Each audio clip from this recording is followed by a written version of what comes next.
Olá pessoal, tudo bem? Sejam bem-vindos à nossa aula de número 17 da disciplina de Física Geral 2, que vai ser uma aula só sobre exercícios, né? Exercícios de gravitação newtoniana. Então nós vamos resolver primeiro o problema 1 do capítulo 10 do Moisés, depois vamos resolver o problema 10 do capítulo 13 do Reznik, tá? Do Reznik volume 2, depois nós vamos passar para o problema 2, capítulo 10 do Moisés, e problema 3, capítulo 10 do Moisés. E o nosso primeiro problema da aula de hoje é o problema de número 1 do capítulo 10 do Moisés, tá? Volume 1.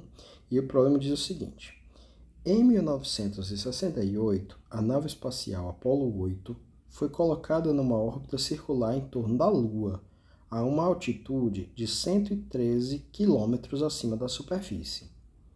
O período observado desta órbita foi de 1 hora e 59 minutos.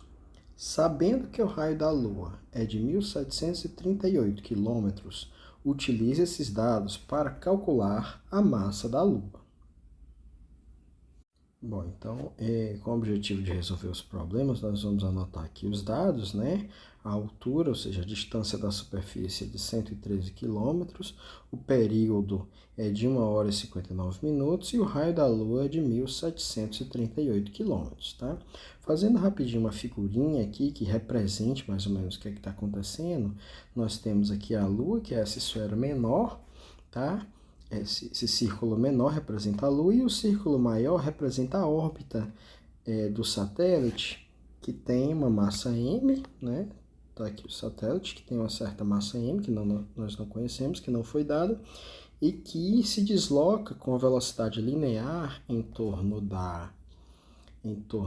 do centro da Lua. E aqui vai uma coisa importante: apesar da Lua ser uma distribuição, né, de massa, que em toda a Lua aqui tem massa, que em tudo que é lugar, a gente vai considerar como se toda a massa da Lua tivesse concentrada aqui no seu centro. Tá? Isso é uma propriedade da lei de Newton da gravitação universal. Tá bom? Então, o que é que acontece? Esse satélite de massa m, ele se desloca com velocidade v, né, na órbita, e isso acontece porque há uma força que puxa ele aqui para baixo, que é uma força centrípeta, né? Essa força centrípeta aqui, essa força centrípeta é que mantém o movimento circular. Ela é dada, né? Ela precisa ter essa forma aqui: a massa do objeto vezes a velocidade ao quadrado dividido pelo raio, onde esse r minúsculo aqui é o raio da órbita, tá? Não confundir com o raio da Lua. Tá? E ao mesmo tempo, quem que fornece essa força centrípeta? Né? Quem fornece a força centrípeta é a atração gravitacional, né? Que o satélite exerce sobre a Lua, e ao mesmo tempo a Lua exerce sobre o satélite. E a força gravitacional é constante de Newton da gravitação universal vezes a massa do satélite vezes a massa da Lua, que nós não sabemos quem é, na verdade nós queremos calcular, dividido pela distância entre eles, ou seja, o raio da órbita ao quadrado. Tá? Então, resolver esse problema é basicamente considerar essa situação. Então, nós temos aqui mv ao quadrado sobre o raio da órbita. Isso é igual a g, mzinho, mzão, que é o m da Lua, dividido pelo raio, dessa vez ao quadrado, tá? Como a massa do satélite entra dos dois lados, eu posso dividir dos dois lados, e ao mesmo tempo eu posso dividir pelo raio da órbita dos dois lados. Então, eu vou obter aqui para a massa da Lua a seguinte expressão: massa da Lua é igual a v ao quadrado dividido por g, que é a constante de Newton da gravitação universal, que nós podemos considerar como sendo dada, tá certo? E é essa expressão. Bom, mas a gente ainda não consegue calcular, porque não nos foi dada a velocidade, tá? Mas aí nós vamos pensar o seguinte: olha só, o nosso nosso satélite, ele dá uma volta, ele leva um tempo de 1 hora e 59 minutos, ou seja, ele leva um tempo igual ao período t para dar uma volta completa nessa trajetória. Tá? Há uma certa velocidade constante. Poxa, mas espera aí, mas quer dizer que ele tem uma velocidade que é dada pelo comprimento total da órbita, que é 2π vezes o raio, dividido pelo tempo que ele leva, que é o tempo de um período. Olha, então isso aqui facilita a nossa vida, né? Se eu chamar essa aqui de equação de 1 e essa aqui de 2, eu posso inserir a 2 na 1.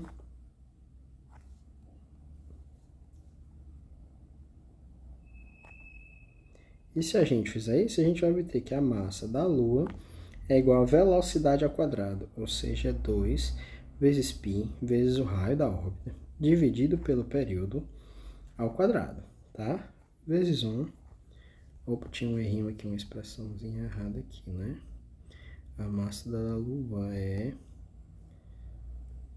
V... se eu olhar para esse cara aqui, eu vou ver que a massa da Lua é V ao quadrado vezes R sobre G. Tá? Então, eu vou colocar... Bom, isso aqui é o V ao quadrado, vezes 1 sobre G, vezes R. Então, a massa da Lua dá 4π ao quadrado, vezes R ao quadrado, com o R que tem ali, dá R ao cubo, sobre o período ao quadrado, vezes o G. Então, nós agora vamos colocar todos os valores aqui, né? Então, vai ficar 4 vezes π ao quadrado, vezes o R. Olha só, a gente tem que ter em mente que o raio da órbita é igual ao raio da Lua mais a altura, né? Tudo isso ao cubo dividido pelo período ao quadrado vezes G. Tá? Então, agora vamos substituir os números.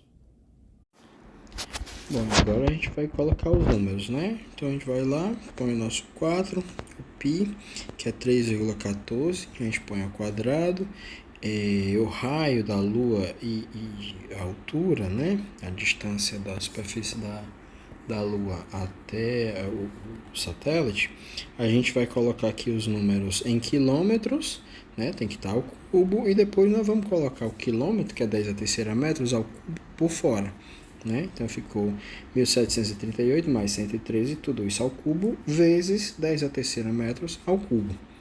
Né?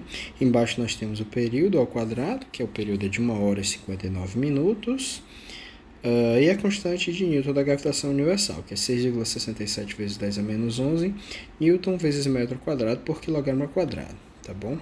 E quando eu tenho uma expressão assim, geralmente eu gosto de destacar, né, de dar um pouco mais de atenção às unidades primeiro. Então, vou escrever aqui as unidades. Eu peguei o metro cúbico ali, né, do quilômetro ao cubo, dividir pelo segundo ao quadrado, que é o do período, né? Eu vou já transformar essa 1 hora e 59 minutos em segundos, tá? E aí a constante de Newton da gravitação universal é Newton vezes metro quadrado por quilograma quadrado, certo? Agora vamos colocar todos os números que estavam ali em cima, sendo que agora sem as unidades, né? A gente pode, claro, antes cancelar esse metro cúbico com o metro quadrado, sobra só o metro. E colocando todos os números, né? Eu apaguei as unidades. 1 hora e 59 minutos corresponde a 59 minutos. A 119 minutos, né? 60 mais 59. E 1 minuto a 60 segundos. Então, isso fica 119 vezes 60 segundos. Tudo isso ao quadrado. O segundo ao quadrado eu já tirei, né? Que eu destaquei as unidades. E agora a gente pode, né? Repetir primeiro as unidades, né? Bom, se a gente fizer isso, bom, aí eu coloquei explicitamente o Newton. Quem que é o Newton? O Newton é força, né? Ou seja, massa vezes aceleração.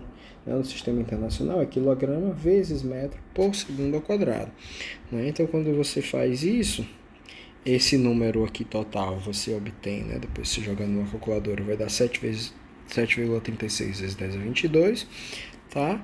E aí não é difícil de ver, né, que dessas unidades aqui só vai sobrar o quilograma, né? E aí a resposta final 7,36 vezes 10 a 22 quilogramas, tá bom? É isso aí.